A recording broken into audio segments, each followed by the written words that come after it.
the cloud and display my screen.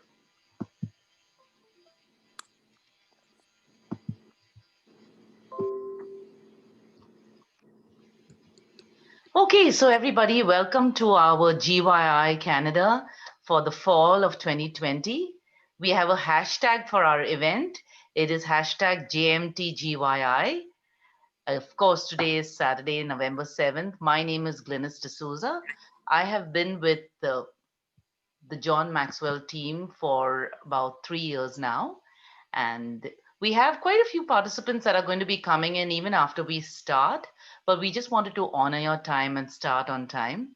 I have really enjoyed being part of the John Maxwell team, especially because I get to work with youth like you and add value to you. And so hopefully today, in the 90 minutes that we are here today, we will be able to bring some value to you. One thing I would like to definitely say is, just be present, be fully present. And if you'd like to share your camera, we would welcome that, because we pretend as if we are in an in-person event in a room. And of course, we would definitely see each other at that time, right? So having said that, put a few ground rules in there. You can use the chat to ask questions. The chat is going to be visible to all. It's not a one-to-one person chat. Also, we will be clicking a picture at the end. We can use definitely those fun annotation buttons, but we would ask you to keep that to a little bit later. And we are going to be seeing now two videos. But before that, we are just going to go through the agenda for the day. All right. And so I'm going to be sharing my agenda next. Okay. So let me just clear our annotations here, because we just want to make sure. Okay. All right. So having said that, let's go to the next screen. This is what we have for you today. We're going to start with the introductions. We're going to watch two videos, and then we have a fun little icebreaker that we're going to be doing. We have a youth exploratory report or a personality assessment. We are going to be doing Sometimes You Win, Sometimes You Learn, presented by Nick, Donna, and Robert. Robert still has to join us. We have some breakout rooms. I know that you all enjoy breakout rooms. I've done a couple youth workshop sessions, and this is one of the fun things. That's where the meat and potatoes, or the actual heart of this program, will lie. The sharing by you, okay? And then we come back to the main room sharing, and then we have a challenge, and then at the end we have a group picture. But before we actually go to the videos, I'd like to show you the video release. Just let me know if you can see my video release screen. Do you see that, Nick? Yes. Sorry. Okay. Okay. So the photograph and video notice for the John Maxwell team is, when you do attend a program, you do enter an area where photography, audio, and video recording may occur. So this is basically your consent just by attending this event. But of course, at the end, when we do take a picture, if you do not want to display your camera, you can definitely, you know, disable your camera so that you can still be in the picture. But we always erase names for confidentiality purposes. Okay. So that's what I wanted to share. I will then go on to our videos. So actually, we're going to the announcement, to the introductions first. So why don't we have Nick, Donna, and Robert introduce yourselves first? Okay, my name is Nicolas Goorbarry, or Nick. I have been with the John Maxwell team just shy of 6 years, and I've come from an IT background, and I've listened to John. I've read a lot of his books, and I love working with youths. I've done a few number of sessions over the years with the Global Youth Initiative, with youth organizations. as well as youth in a church setting. And I love talking with youth. I am a big youth as well, so I only look a little older, but I am. So welcome. Thank you. Good afternoon, everybody, and thank you so much for being here. We're a small group, but that will give us an opportunity to have more discussion and give you an opportunity to ask any questions. My name is Donna Rice, and I am originally from Newfoundland, but found my way to Montreal, where that's my base now, but I'm a bit all over the place. Actually, today coming to you from New Brunswick, from Fredericton, New Brunswick, which is on the east coast of Canada. I spent many years, actually about 30 plus years in corporate. Left corporate, I've had my own businesses very focused on serving youth and serving families. That is where my heart is at. I'm a parent of 3 amazing kids, and my youngest is part of the John Maxwell organization, and he's a teenager now, so he just turned 13. Every day I wake up, I want to be able to add value to the lives of youth. And we'll talk a little bit more about that when we get into the teaching today, because we're going to talk about how we each intend to add value and help youth grow into the adults that they have such an amazing potential to do that. So welcome. Thank you. Thank you, Donna. Robert, we'll go with you next. Can you give me 30 seconds? I'm Sure. having trouble coming up with making my computer use the background. No worries. We'll come back to you after the videos. How was that? I'm going to ask you a question. Sure. Got my picture up there now that you can see. I'm going to just put me and just tell me whether with this background it's too busy. Okay. That's fine, Robert. Fine. Yeah, just go with that, Robert. Yes. Perfectly okay. I'm setting up a little studio, but I don't have it set up right yet. So, okay. No worries. I'll come back in a minute while I do some other technical things. Okay, go ahead. Oh, sure. Go ahead. Yes. So let me just share the video now. We'll tell you a little bit about our global youth initiative that I was just talking about. So let's go there.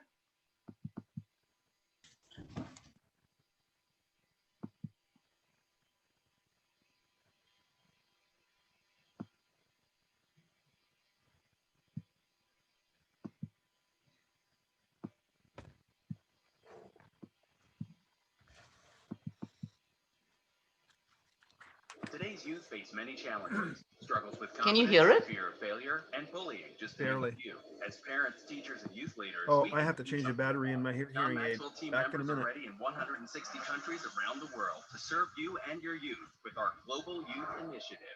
We invite you and your youth to participate in a world-changing movement that will empower them to be the change they wish to see in the world. Join us between April 1st and April 30th for the John Maxwell Team Global Youth Initiative. During April, John Maxwell team members will host free youth leadership events in community. Sorry about that. I didn't share the audio first, so I'm going to be going to the share again and share the audio. My apologies for that. And the video as well, Glynis. I think Karen said he wasn't seeing the video. Okay, do you see the video now? Yeah. Okay. Yes, we can see. Yeah. Face many challenges, struggles with confidence, fear of failure, and bullying, just to name a few. As parents, teachers, and youth leaders, we can do something about it. John Maxwell team members are ready in 160 countries around the world to serve you and your youth with our Global Youth Initiative. We invite you and your youth to participate in a world-changing movement that will empower them to be the change they wish to see in the world. Join us between April 1st and April 30th for the John Maxwell Team Global Youth Initiative. During April, John Maxwell team members will host free youth leadership events in communities all over the world. Youth who attend these events will be equipped, inspired, and empowered to have a positive self-image, respect themselves and others, be a positive influence, and fail forward to success. In the last year, we've already served over 500,000 young people. Our goal is to reach 1 million youth by April 30th. Won't you be part of the movement? To learn more about how the Global Youth Initiative can serve your young people, to find an event in your area, Or to partner with a local Yeah, so this was actually, we have it twice a year, once in April and once in October. So this is actually the October event, which is spilled on to November. So that's what you are experiencing today. We also want to introduce you to John Maxwell. So here you go.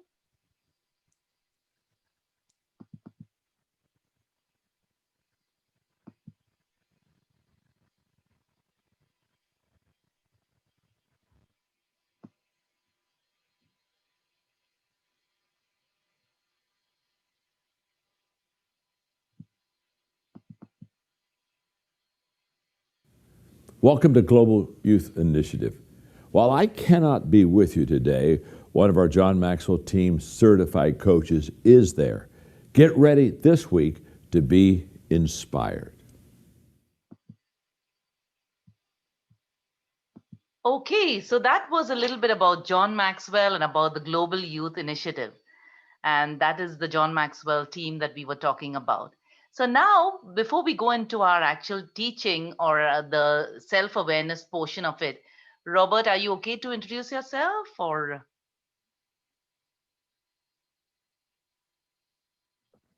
Yes, I am. My Okay, battery go went ahead, Robert. dead on my hearing aid just before this started, so it was good timing.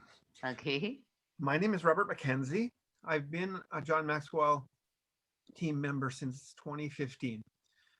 Before that, I wouldn't say I had a career as much as I had a series of jobs. I was all over the place from the time I finished university until in the last couple of years. I've done everything from third level IT support to driving a school bus and pretty much everything in between. The disadvantage of that is I don't have the real in-depth career path that someone has in one area, but I have a very broad experience of life that I bring to the table. My experience working with youth is mostly in sports. I was a high school hockey coach for about 5 or 6 years. And although I ended up spending a lot of focus on the skills, what I really worked with the kids is developing the mental part of the game. And that mental part of the game is what carries over into life. So I'm excited to be a part of this and to be sharing some of the things I've learned over my lifetime.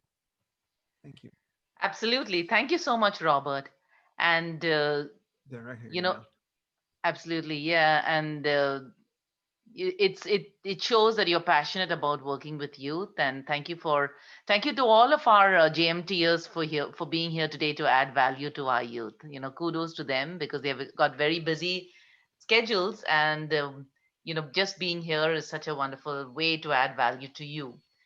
So we do have Kyron, Jacob, and AJ. I hope I'm saying your names right, and Alvin as well. Alvin, I'm not too sure if anybody would like to display their videos, but this icebreaker game that we had is like a sitting and a standing game that does require you to display your camera. So I'm not too sure how that will go. If not, we could just have a quick introduction of who you are and what you're hoping to get from this session. So I'll leave it up to you. Would you like to unmute yourself and just introduce yourself, perhaps? How about we start with Alvin? Okay. Can you all hear me? Yes, we can, Alvin.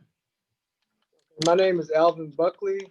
I joined the John Maxwell team back in 2016.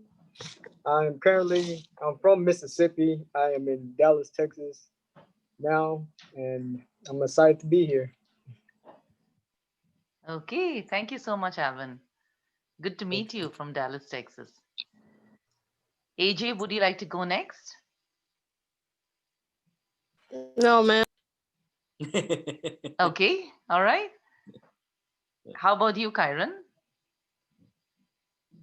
Just tell us where you are from. My name is Kyron, and I'm from Toronto, Brampton. Brampton, Toronto. Okay. Great. Wonderful. Thanks for joining us. Good. How about you, Jacob? My name's Jacob and I'm from Brampton. Okay, great. Well, that's good. That's a nice little introduction.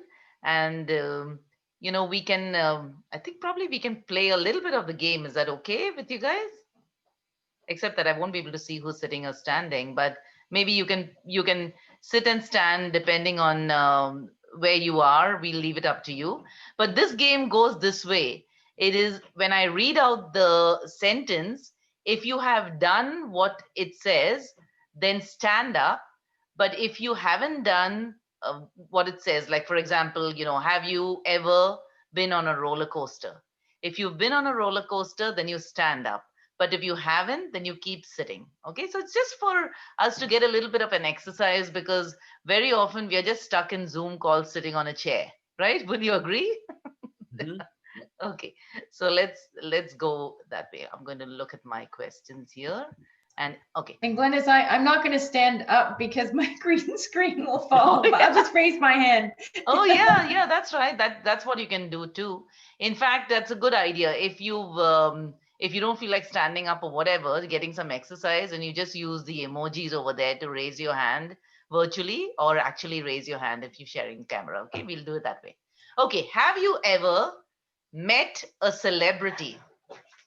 I'm going to stand because I have met John Maxwell. Okay, so that's it. Have you ever ridden in a limousine? Stand up. That was fun, riding in a limousine for my parents' 50th wedding anniversary. Mhm. Have you ever played an instrument? So a musical instrument. I won't stand up because I haven't really mastered one. The next one, have you ever locked yourself out of the house? Happened to me a couple of times. Have you ever, this is an embarrassing question, had your zipper break in public? That was the time when my jeans were probably too tight. Okay. Have you ever gone somewhere with two different shoes or socks on? Again, this happens to me all the time because I can't find the other pair.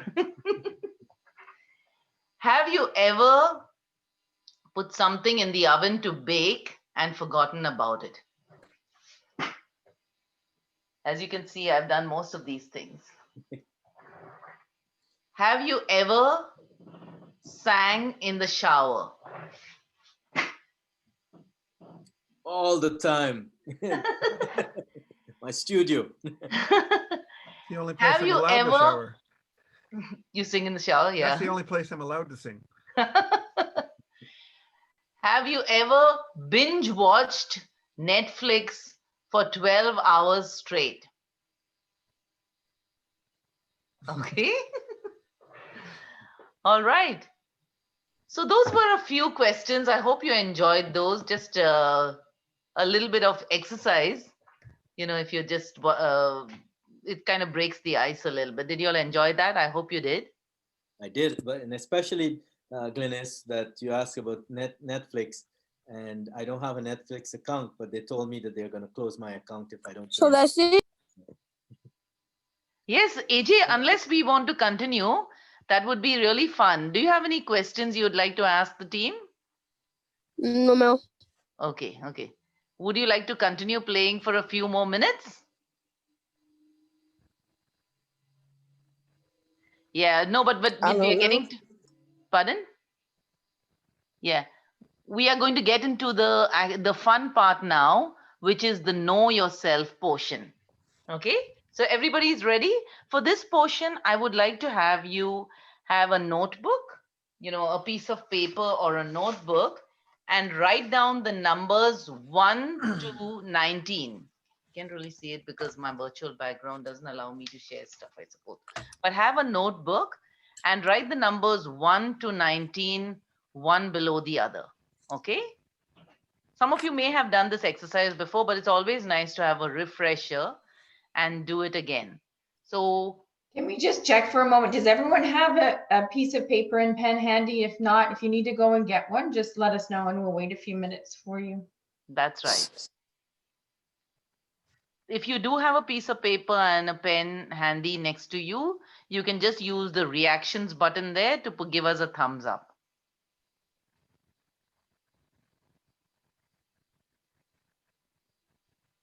Or you can unmute yourself and say yes. So does everybody have one? I do. Okay.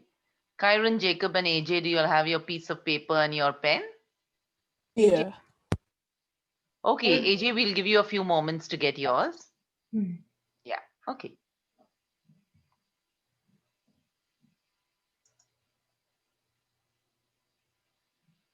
And while actually AJ's getting paper, I just want to make sure that everyone knows about the reactions button. And I don't know, Glennis, if you can share your screen and just yes. show Yes. everyone. Yeah, thank you so much, Donna. We shouldn't assume. So you'll see the reactions button. I can actually see it as a host. I can see it to the bottom right hand side. You should see a smiley face with a plus. So that, and if you click on that, you should be able to see about 6 different emojis: a hands clap, a thumbs up, a heart, the laughing emoji, the surprised one, and the celebratory one. Do you see all that? So that's the reactions I was talking about. So if I click the thumbs up, that means I do have a piece of paper and a pen, right? Okay, so we'll wait until you get that. Yeah, Chiron is getting some paper, so. Oh, okay. I think AJ is going to get his too, right? I think AJ's ready now. AJ's ready? Right, Okay. AJ, give us a thumbs up if you're ready. If you can find it in the reactions part on the, Yes. oh, there you got it. Perfect. Perfect. Jacob, I do you want to suppose give us you're a ready thumbs up? too? Yes, thumbs up. Yeah, I'm ready. Ready? Perfect. Good. Excellent. So we just okay, Chiron's ready. So we're all set to go. Excellent. Okay, great. So for this one, as I said, once you have your piece of paper and your pen, just write the numbers 1, 2, 3, 4, one below the other until you come to 19. Okay. And when I share my screen and we start the presentation, then you'll get a series of 19 questions. Next to every number, you will have to put a letter. The letter will be either a D, an I, an S, or a C. Okay. And at the end of the 19 questions, you will have to total up your D's, your I's, your S's, and your C's. And then we will find out what personality type you are. Okay. Because really, you cannot grow yourself until you know yourself. You know, very often I used to compare myself with other people, thinking why I cannot be a better cook or an artist or a writer, until I realized that I have some special, unique qualities. And it's only after I did this exercise did I come to know who I am and to appreciate who I am. Okay, so this is going to be really a revelation moment for all of you, that you'll find out, you'll never ever compare yourself to anybody, because you'll know exactly what your strengths are and what your growth areas are. So everybody's ready? I'm just going to be sharing my screen again. Okay.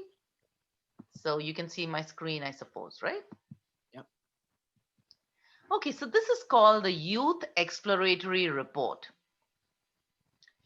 I encourage you that when you actually see the question, just pick the first thing that comes to your mind, just like a multiple choice. Don't overthink it and think, oh, maybe I am an A, I'm a D, and I, or could I be an S or a C? But whatever the first thing that speaks to you, write that letter next to your number.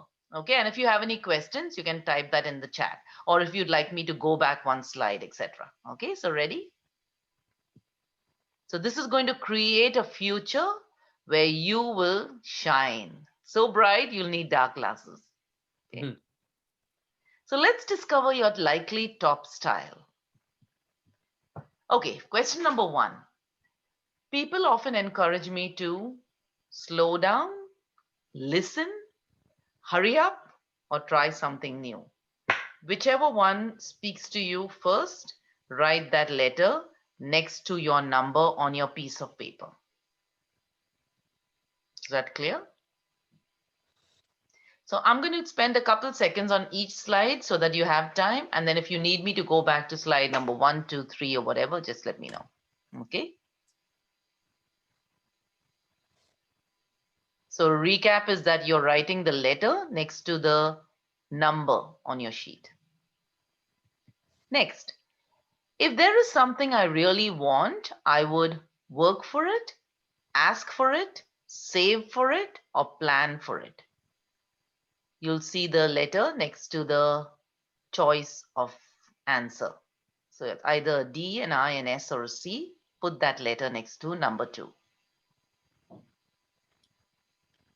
Next, I do not like being told what to do, doing the same thing, sudden changes, or making mistakes.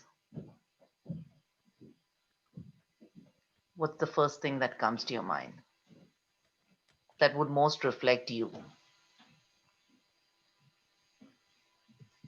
Next, if I had my choice, I would be in charge, be adventurous, help others, or do things the right way.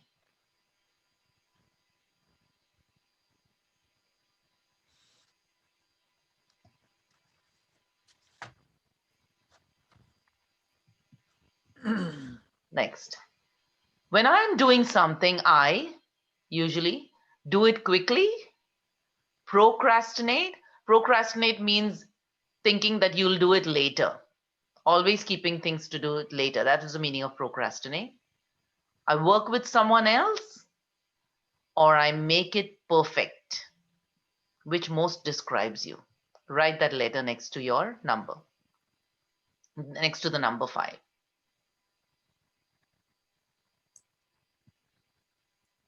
Okay. Go up there for a bit. Okay, come to number 6. When I'm upset about something, I usually get angry, pout. Pout means just sulking and sitting in a corner, not saying anything. Or become sad, so sad and withdrawn, or become really quiet. What's my reaction when I'm upset about something?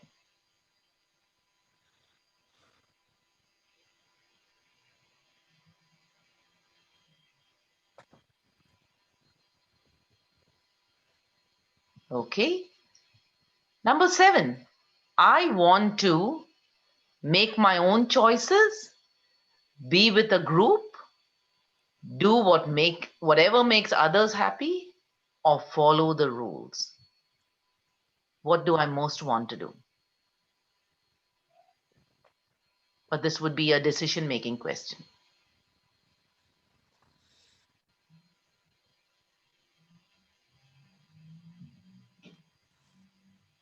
Okay, if you've written your letter next to your number 7. Number 8, I think rules should be challenged, are boring, make us safe, or make it fair. Somebody was talking? Okay, so what do you think about rules?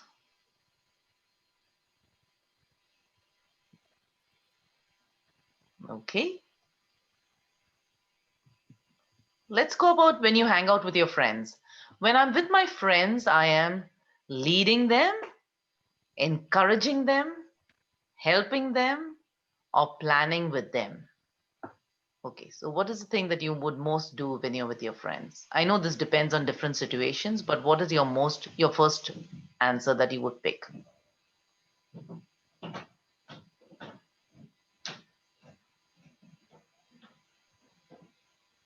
Okay. Next, number 10. We're almost halfway. When it comes to my room or my space, it's usually keep out. I don't want anybody in there. Or it is messy, it rarely changes, or it is organized.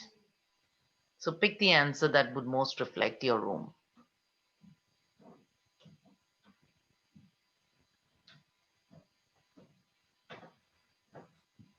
Okay, we are in the halfway mark. Thank you for your patience. Just 9 more questions to go. Number 11. I am very competitive. That means you always want to get the first prize. Talkative, friendly, or observant. Observant means I'm always watching and observing. Which would most describe you?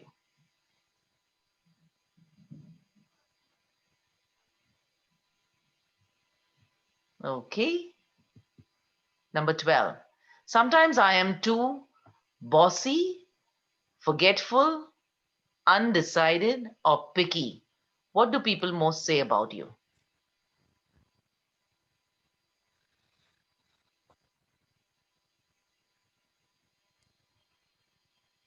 Okay.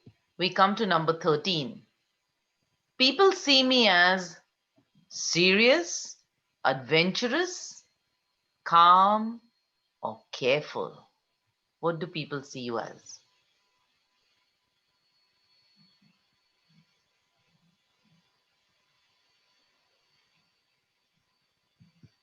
Okay, number 14, when you're working in a group or in a team, I tend to be, that means I'm taking charge, I'm talking, I'm helping, or I'm listening.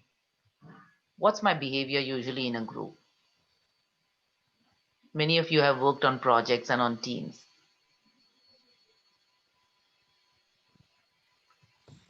Next, I can be bored, distracted, patient, or thinking things through. What's your usual reaction?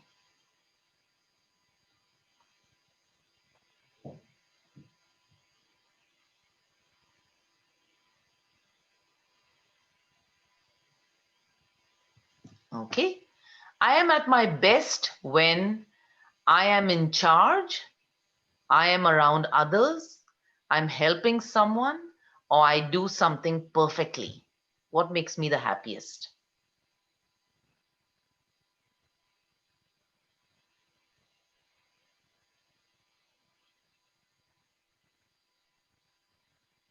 Again, as I said, pick the first one that comes to your mind.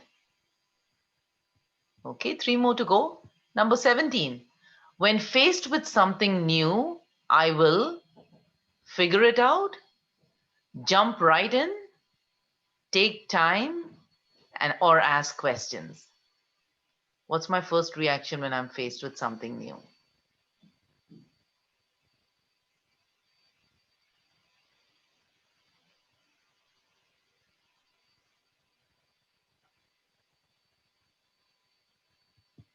Okay, number 18. I finish what I start. So this would be projects, homeworks, etc.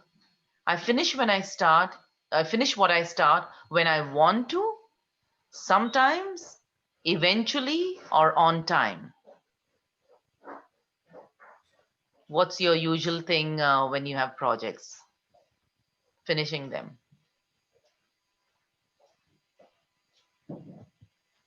And the final question, number 19.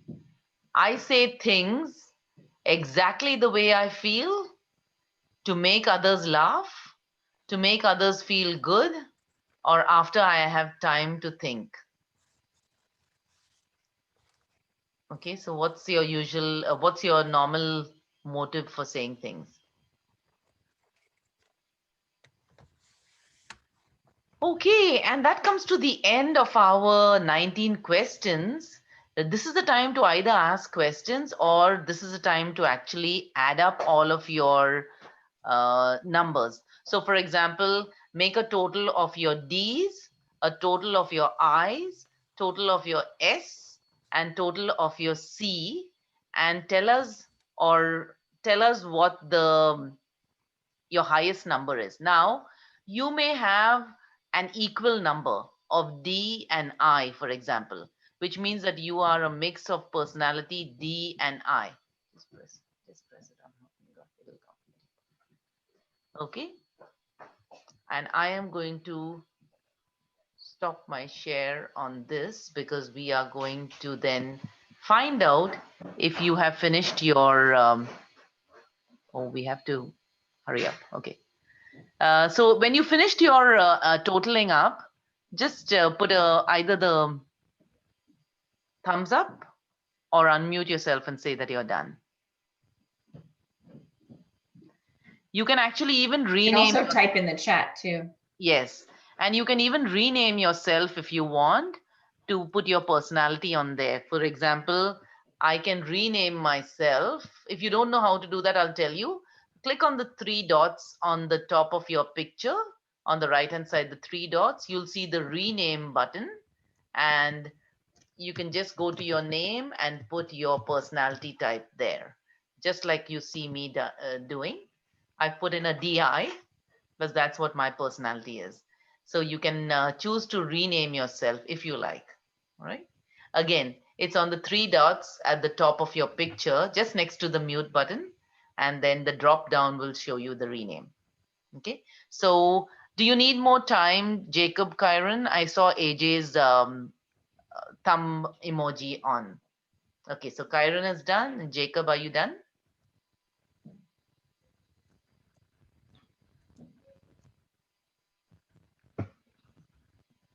Oh, so the emojis are on the reaction button here.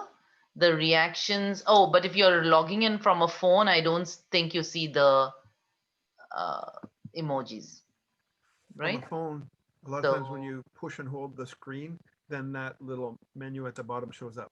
At least that's how it works on my phone. Oh, yes. Okay. Yes. So you push the button. I think you push the button. Depends on the view, right? And then you either get the chat or you get the emoji. I think you do get it on the phone. My apologies. Yes. So, Jacob, if you're not on the phone, but if you're on a laptop, you'll see it on the bottom right-hand side with a smiley face. But anyways, the thing is, are you done, Jacob? Yeah, he says he's got it. Oh, okay. Okay, great. And welcome to our call, Riley. I can see Riley has joined us as well. We are now going to check what our, oh, okay. So I think I shared it.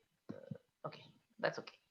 Okay, so now if you were a D, this is your strengths. You, as a leader, you have the natural ability to be in charge. You can quickly figure out what does and what doesn't work. I'd encourage you to use a print screen function on your laptop or take a picture of it on your phone, like a screen grab, or you can even take a picture from your phone camera so that you can get a picture of your personality type for future. Some of your possible career paths are on the right hand side.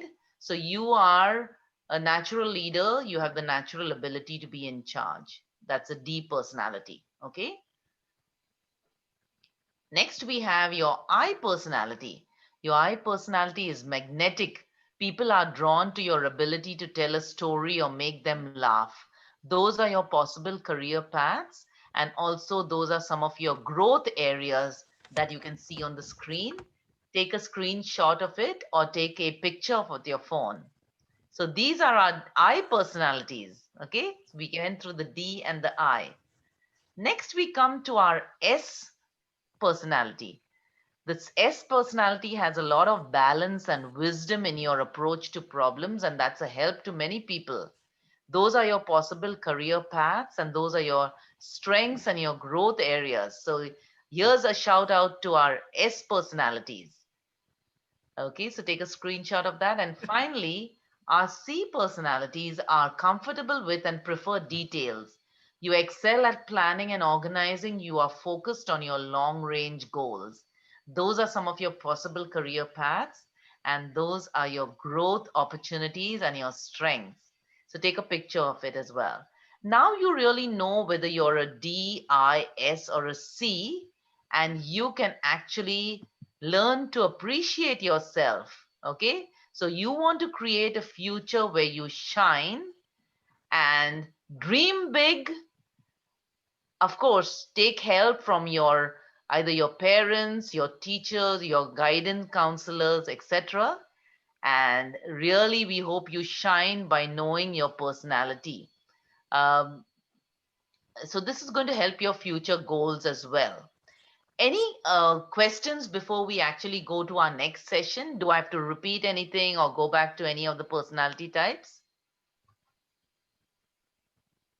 Okay, I'm just trying to kind of be on track here.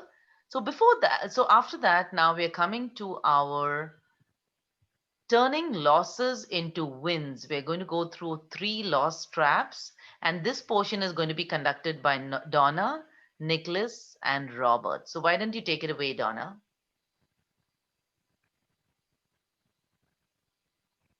You're muted, Donna.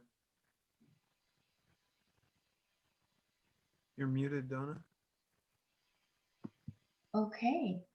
Sorry about that. It's the mistake that we all make, even though we say we're never going to do it, and that happens, right?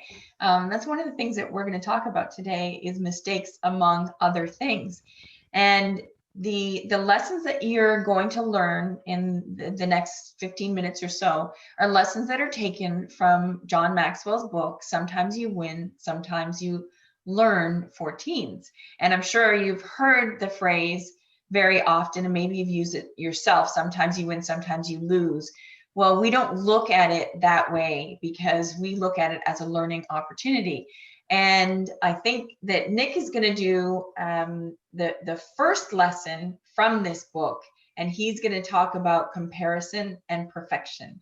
So over to you, Nick. Okay. So can we just forward? So isn't it interesting that what we learned just now about ourselves? As Glennis had said, to grow yourself, you've got to know yourself. And the exploratory report that we did helped us to know ourselves a little better. And knowing ourselves helps us to respond and not react to different situations in life. So as Donna said just now, we want to concentrate on sometimes you win, sometimes you learn. Or as the book cover says, lose there. One little girl said to me one day, sometimes you win, sometimes you lose, learn. All right. So how can we learn, right? How can we learn throughout a loss? For me, one of the things is, I know if some of the things I knew with the exploratory report when I was your age, I probably would have had more wins in my life. And it seems sometimes I was always often losing. But thankfully, we don't know everything and we can still learn. And we're never too old to learn. Right, Robert? And I so hope I'm not so. picking on Robert here, right? When we look at it and we flip, sometimes you win, sometimes you learn, you lose, and look at it, sometimes you win, sometimes you learn. How can we turn that loss into a win, especially when it seems that you're losing more than winning? So when we think about it, and I have had situations where I have lost, and I'm thinking, how can I win from this? Can you move forward that slide, Glynis? Or do I have control? Yeah, no, I did move it. One second. Do you see? Okay, one moment. I think probably it has paused my screen share. Oh. So let me just go there and see why it is. Okay, so let me just share it again. 1 second. Hello, Melanie. Do you see it? Yes, I can Hey, see Melanie. it. Yeah. Welcome. Yeah. So what I want to share with you today is as Donna mentioned, there are traps that we fall into when we lose or when we have a loss in our lives.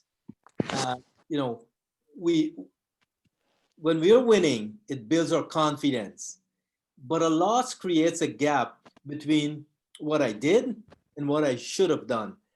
When you do something and it doesn't turn out right, you go, oh, I should have done this or I should have done that. You kids wouldn't know this, but there was a song by a singer that said, if I could, I would, I should have, a long time ago, and so when things don't work out right, it creates that gap, and we get into a trap in losing our confidence in ourselves, confidence in our ability, and confidence in our giftedness. And so let me share with you two of those traps, which we'll talk about: the comparison trap and the perfection trap. The comparison trap is when you think that when you have a loss, oh, people are better than me, someone else is better than me. And when you lose, you feel very inferior or small. The perfection trap is when you're waiting. Okay, I'm not going to do this thing. I know I have to do it, but I'm waiting. It has to be perfect. And I've tried to find the perfect way before I start. And then you don't get started. And then you start questioning yourself. Am I good at that? And so let me give you a few examples, because when I first started working, I ended up working in the same company as my brother. And of course, what ended up happening there was if I made a little mistake, they would go, oh, you're not like Andrew. Oh, you're not like Andy. He would do this. And it would make me feel really bad. And then sometimes when I look at that, and I used to compare myself in school, there was this girl, she was brilliant. She was really good. She was always getting the 90s and almost 100. And this was in physics and math. And I go, I'm going to compete with her. And of course, when I did, I didn't get up to standard. And I felt dejected because I was comparing. But yet sometimes we want to be perfect. We want to take, if you play basketball, you want to be like LeBron, take that perfect shot. You know, you want to be perfect like Superman or everything. But when we look at all these pictures here, everyone had a little bit of imperfection, a little bit of flaw in their lives. Superman, kryptonite will just cripple him. If you can forward to the next slide. So the question after you compare yourself and you have that perfection, it's who you are. And we talked about that just now. Knowing yourself, you can grow yourself. So who are you? And so just flip to the next slide, Glynis. So who are you? You are made of hero material. Who you are is that you have power within you. So I want to just point out a little bit of those pictures. Who you are, knowing who you are, you can flip what has happened to you, not just saying it's a loss, but how can I learn from it? What can I do? So the first picture on the upper left there, you can actually reach down and help someone up. Or you can actually look to someone for help. Sometimes when we're losing, we want to just say, oh, I'm not good like that person. I don't want to accept help. But you can reach forward and accept help. Sometimes, like that giraffe, you just stand out and you stand up and you seem like the odd one out. You seem different from everybody else. But different is good. We're not all the same. As you can see with the personality stuff we did just now, some of us had different personalities. We're not all the same. We're different. And that's what makes this world such a better place. You can stand up and you can stand out. And then when you look at yourself, what you have within, you are your own superhero. You can be that hero because you have that power within. Health and fitness coach Tony Horton, he says these words: eliminate the mindset of can't, because you can do anything. So you see the picture there that says cut the apostrophe T out and say, I can do this. And so whenever you have something that you might fail at, or you feel it's a loss, tell yourself, I can do it. Because a lot of people in business, scientists, teachers, sports people, they have failed. LeBron is as good as he is today because he missed a lot of shots and he knew what to do. And so when we fail, it's not the end of the world. My mentor, John Maxwell, says, yesterday ended last night. It's always a fresh new day with a fresh new start. So I hope this helps you to know about the comparison and the perfection traps in life.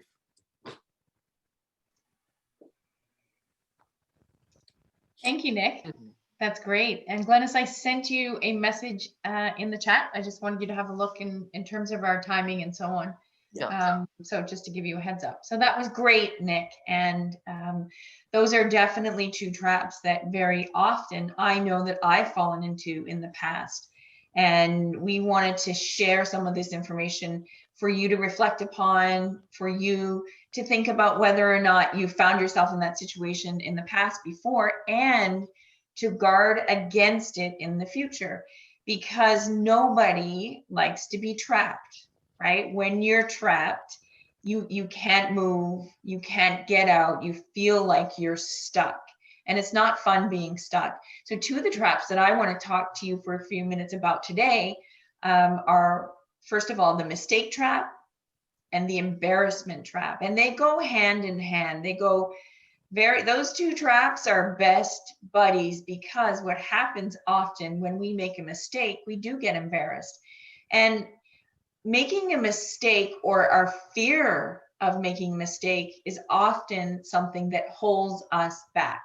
We don't want to put ourselves out there. We don't want to try something because we are afraid that we're going to do something wrong, and it stops us from trying. Have you ever felt like that? I know I have, absolutely, in the past. It took me a long time to be able to accept that there's a big potential sometimes that I'm going to make a mistake. And sometimes when I set a goal, I set a big, huge, honking, lofty goal, and I expect that I'm not going to be successful in reaching 50% of that goal, because that way I know I'm opening myself up for learning. And I also guard against embarrassment. Embarrassment is never fun, and no one wants to be embarrassed. And the embarrassment trap talks about what if I try something and others think that and what will others think of me if I don't succeed? And what that trap, the embarrassment trap, does is it actually paralyzes us, and we can't move. And everybody wants to win. Winning is great, and it feels great. So most definitely, we want to do things that help us to feel good. And if either of you plays on a team, or if you compete at something, if you play an instrument, and so on, we want to be really great at it. Of course, we don't want to suck, right? We don't want to fail. We want to feel really good, because life feels great when we're winning. But sometimes when we're winning, we're missing out on opportunities. And I'll tell you about that in a moment, because we want to be able to learn. And some of the emotions that we are faced with when we make mistakes or we get embarrassed, we feel silly, or there's another S word. And we try not to use this S word in my house. And I always say to the kids, that don't use the S word. And that word is stupid. Sometimes we feel stupid, and we don't like feeling stupid. So we want to make sure that we avoid feeling stupid. Sometimes it's really important to understand that the things that there's consequences to the things that we're avoiding too. So if we're not doing things, if we're not putting ourselves out there, if we're not trying things, if we're not interacting and engaging with other people, the consequences of avoiding those things are sometimes worse than maybe the consequences of making a mistake. So that's really important to understand. Some of the other emotions that come up are anxiety. You get a yucky feeling inside. You feel anxious, and your heart's beating fast, and sometimes you get sweaty, and sometimes you feel like you're hot, or you can't breathe. Those are feelings that sometimes come when we either make a mistake or we feel embarrassed. But what's really important is for us to understand that we're going to feel those emotions sometimes, but you're in control of your emotions. Your body is not controlling you. You are controlling your body. Frustration and despair sometimes are things that we feel. And feeling despair means that we think, how are we ever going to get over this? How are we ever going to get past it? But remember, we all make mistakes. We're all human beings. And we feel self-conscious, and sometimes we feel awkward, but it's okay to feel that way. Because if you ask your best friends, you ask your parents, your aunts, your uncles, your teachers, they all feel that way as well. Because when we make mistakes, it does hurt, and you get feelings of fear. You sometimes hesitate to make decisions. You worry way too much. I know I've done it in the past. We worry way too much about what others think of us. What's really important is what we think of ourselves, because if we're comfortable with making mistakes and the way we feel and knowing that we're going to learn from them, that's what's the most important, not what others think of us. And sometimes we get caught thinking that because we lost at something or because we made a mistake, sometimes we make another mistake and we feel like we are a loser just because we lost at something. But just because you lost doesn't mean that you're a loser. And sometimes it feels terrible, but again, we are in charge of our emotions and how that makes us feel. So what I want you to think about when you think about making mistakes or being embarrassed or losing, just ask yourself these questions. Have you ever lost at something you really wanted to win? Have you ever felt silly when you've done something wrong? Have you ever wished that you could have done something over again? And have you ever felt like you weren't allowed to fail? Like somebody else made you feel like you weren't allowed to fail? And that's really important, because you can allow yourself to fail. You can say, it's okay for me to make mistakes, even if you feel that someone else is telling you can't make mistakes. We all want to win, but we can't always win. And what's really important is that you have to take responsibility for yourself and tell yourself that whenever you make a mistake, whenever you're embarrassed, guess what? It's not going to last very long. And you can be embarrassed if you want, as long as you give yourself permission to get over it really quickly and you've learned from it. You get the strength and the courage to try that again, the exact same thing, or try it in a different way. And sometimes you will remember, oh, whoops, the last time I tried this, this is what happened. This time I'm going to do it differently. And that's what learning from your mistakes are. And a really important way to get out of the mistake trap, to get out of the embarrassment trap, is to be teachable and coachable. And I'm sure you've heard people say that to you before, or say it before. You've got to be coachable. So how do you know if you're a teachable person or a coachable person? You have to understand you don't know it all. Do you know, is there anyone in your life that is a know-it-all? As someone you say, oh my God, there they go again. They think they know it all. We have to accept that we don't know it all. And then that's the attitude that you want to project as well. You don't want to tell people that I know it all, because then you're missing out on the opportunity to learn if you think you know it all. And you don't want to put a lid on your potential, because again, when you say, oh, I've mastered this, I know everything there is to know about downhill skiing, and you put a lid on yourself and you can't go any farther than that lid that you put on yourself, because no matter how good you are at something, you have to be open to learning, because you can never rise above your own self-image. So if you think that you're a master at something, then you're never going to be able to get better at that. And we can always do a little bit better, especially when we have that attitude. And I'll use an example for myself. I'm a mountain climber. I climb mountains. I climb some pretty high mountains. And even if I've climbed the same mountain twice in France, a mountain called Mont Blanc, and the second time I did it, I didn't go with that attitude, oh, I've done this before, it's going to be easy. It's not necessarily going to be easy. It wasn't easy the first time, and it may not be easy the second time. It might be a little bit easier because I'm more experienced. But on the second time that I climbed that mountain, the temperature was different, the weather was different, the terrain was different, there was more ice, more snow, and there were more people climbing the mountain that day. So I didn't say I'm going to do it exactly the same way I did before. I knew that I could get better the second time I climbed it. And also, sorry that I have to ask Robert to forgive Nick in this case, because he was making jokes about your age. But I will say one thing. I know for myself, I'm never, ever too old to stop learning. And you have to remember that a bad experience, it's hard to see when we're in a bad experience, but take the time to reflect on some of those experiences that you've had in the past where you might have been embarrassed, when you might have been afraid to take that next step, when you might have been stuck in that mistake trap. And when we learn from our bad experience and you realize that sometimes for sure we're going to fail, but it's because we're all human, we're not perfect.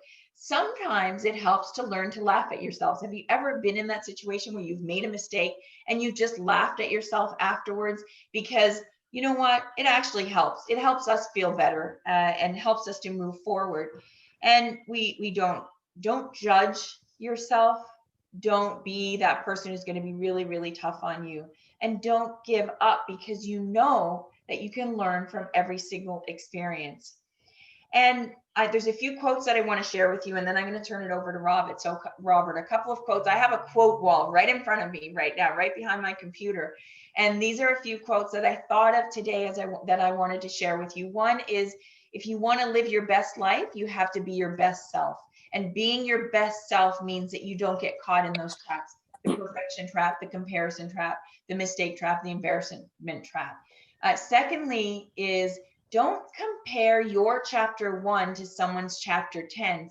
Sometimes we get into this habit of comparing ourselves to someone who's much farther ahead in a skill that we are. But when we're in the first chapter of that skill, don't compare yourself to someone who's in chapter 10 of that skill.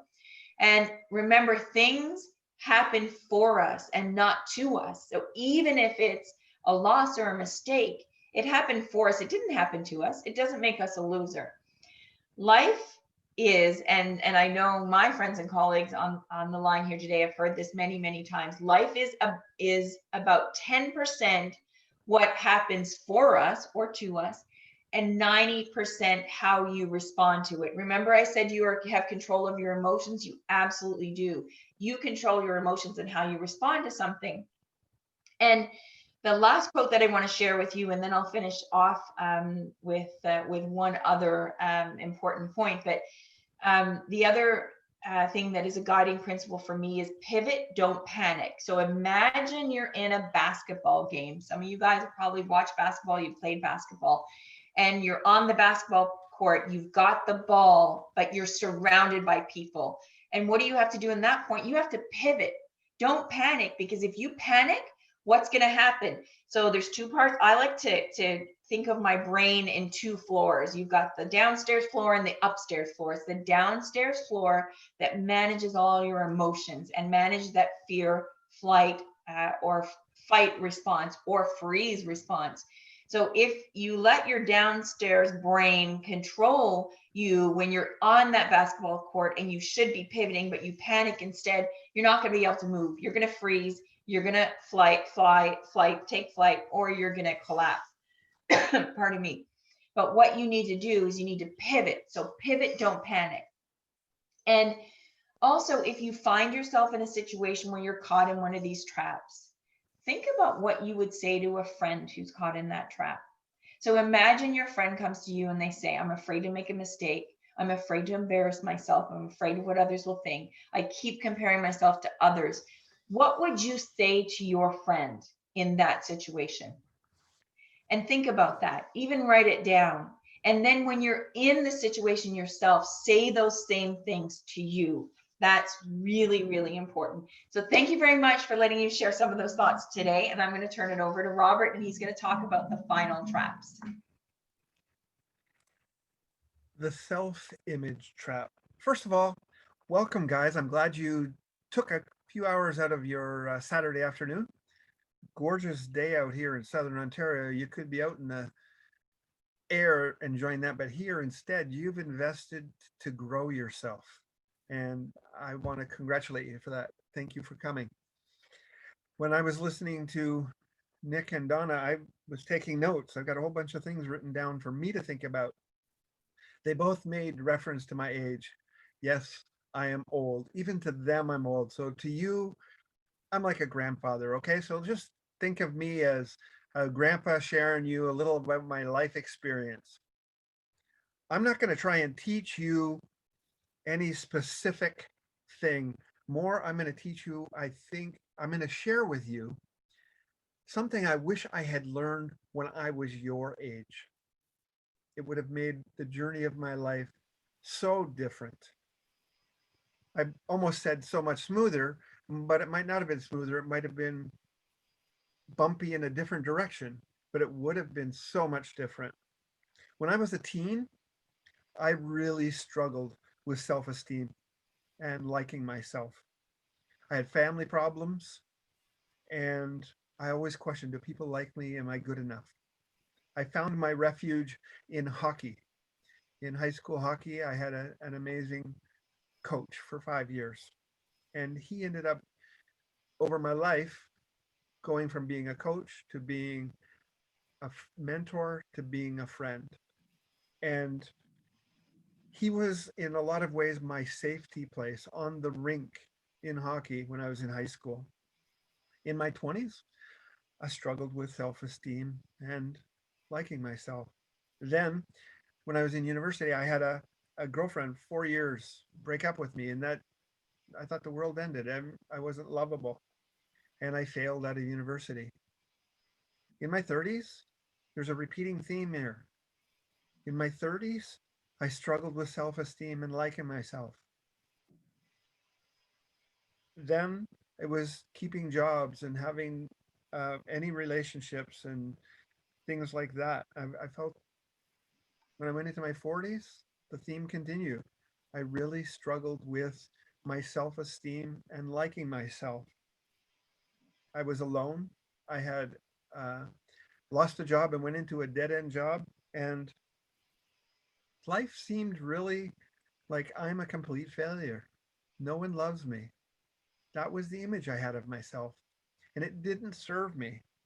In my 50s, I was still struggling with self-esteem, and at that point, I was starting to take care of my mother, who was older and getting sick, and I was very much alone.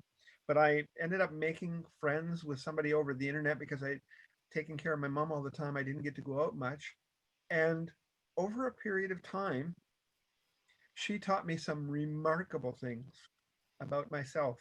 I asked her one day, because she's Chinese, can I call you Man Ye, which means full moon? Because to me, in the darkest night, she was the full bright moon that let me to see my past. And this is where it really was a tipping point for me, because she got all choked up and she said, but you have been giving me so much. Can I call you full sunshine? And I had to stop and back up and think, what do you mean I'm giving you something? You're giving me everything. And that was remarkable. I learned how to love in that very distant relationship. It didn't turn into anything romantic. It just was the purest friendship I've ever had.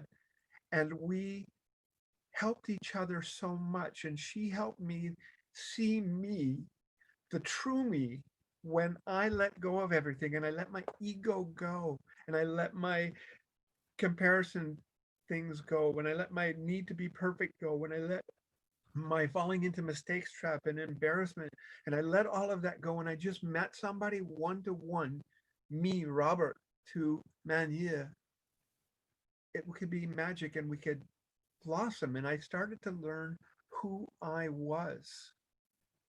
I remember an evening in December,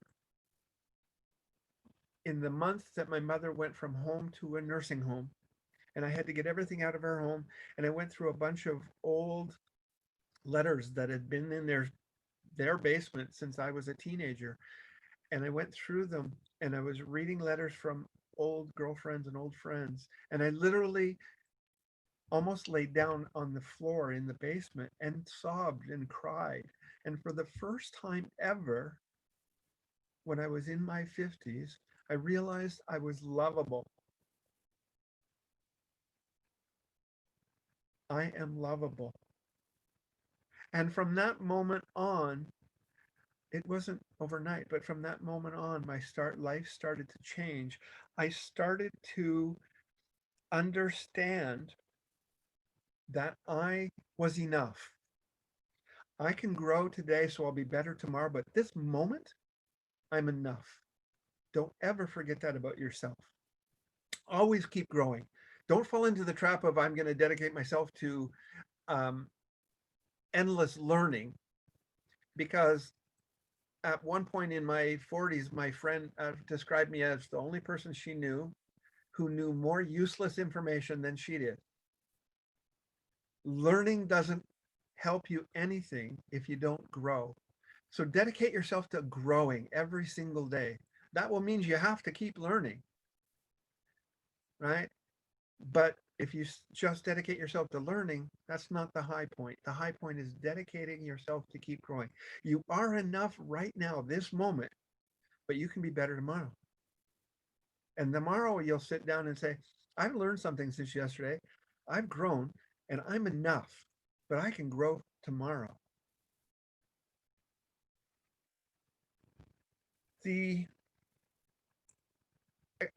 When I started to understand I was lovable, then I could relate to people differently. I learned that their opinion of me was none of my business. They have their opinion of me for a million reasons that have nothing to do with me. But I imagine it has everything to do with me.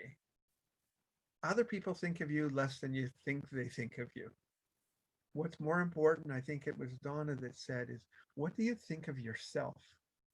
As you know yourself, as you learn yourself, then you can be more comfortable. My wife, I've only been married 8 years. My first marriage, never got married till I was in my 50s. And she was a great gift to me. She said to me, I don't care what you do, because she saw I wasn't doing what I was capable of.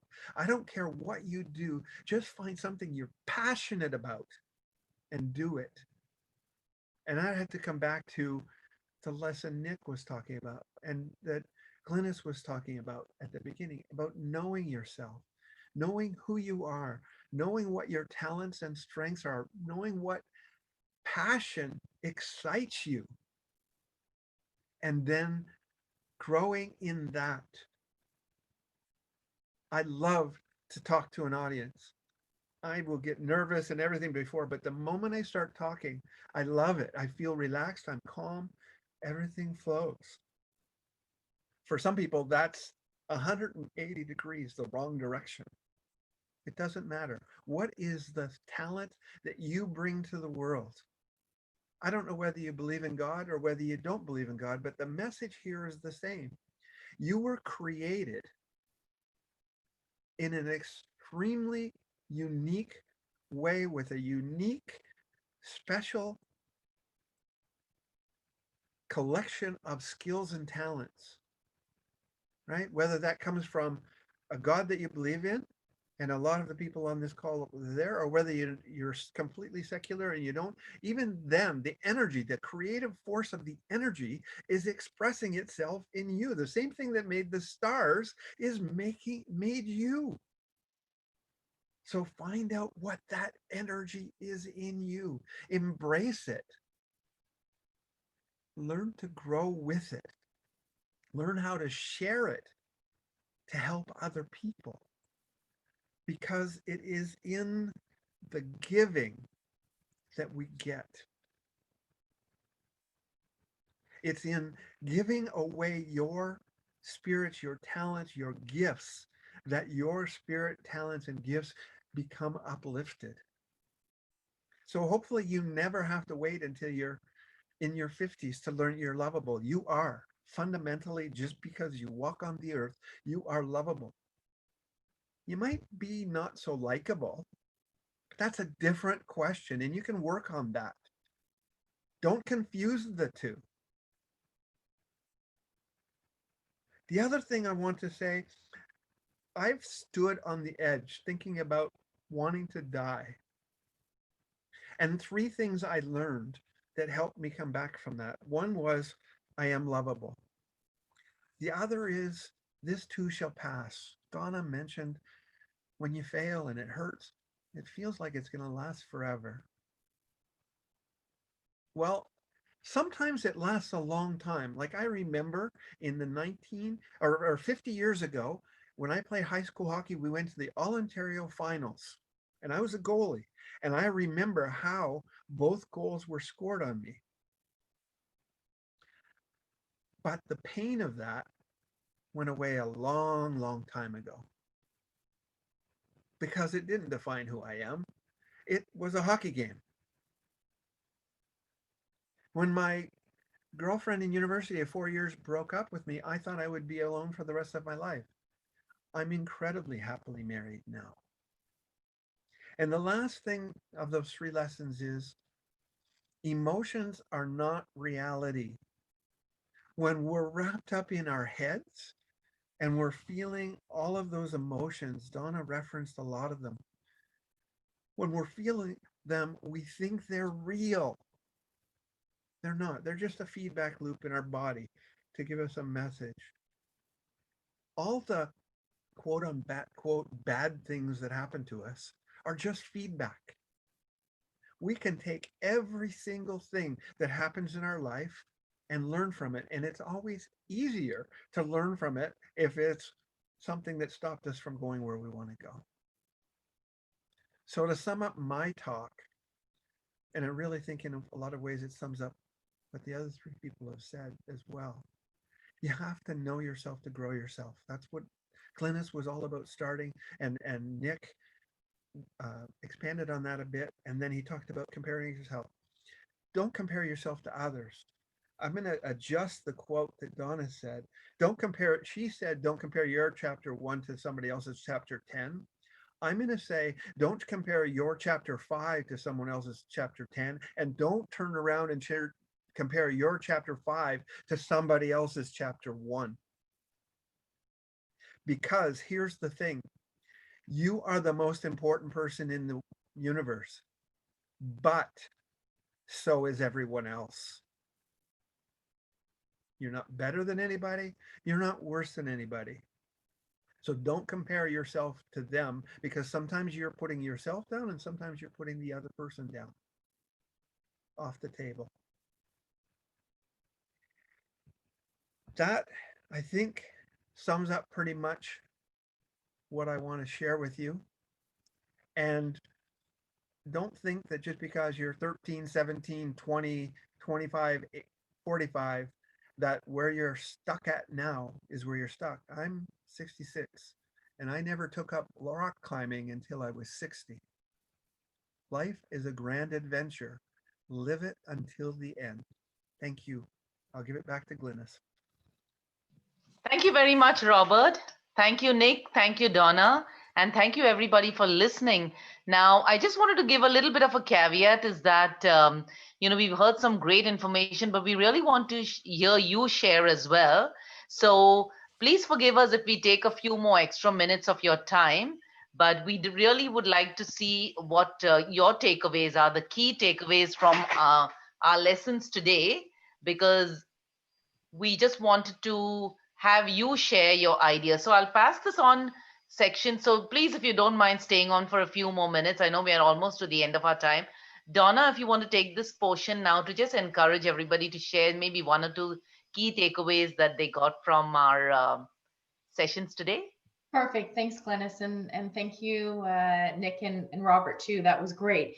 So what we want to do is to give you an opportunity, as Glennis said, just to share with us things that resonated with you, things that you perhaps learned today. And we want to honor you. If you'd like to unmute yourself and share, if you'd like to type in the chat, that would be great. Whatever you feel most comfortable with.